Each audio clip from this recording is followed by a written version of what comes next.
start, so he might be willing to go a little deeper with him tonight. Cespedes almost falls off the bag just as Lagares did, and he might have shaken himself up. He needs some time. That is a problem. Cespedes, who had that huge bruise on his right leg earlier this year, but it's his left leg that appears to be the issue here. Well, you just hope he didn't twist his knee. Well, just in the last inning, Lagares on a very similar play slid off the bag at first, and Cespedes, who's been reluctant to slide because of the bruise on his leg, goes back in standing, and he slides off the bag. And you see Ray Ramirez manipulating his lower leg there. Yeah, manipulating his ankle.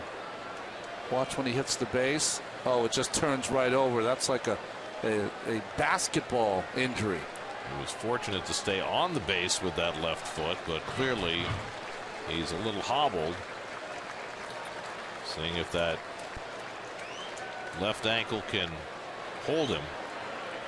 That's the same kind of injury in basketball where you come down with a rebound and you land on an opponent's ankle or a foot and it kind of turns your ankle. That's what happened here.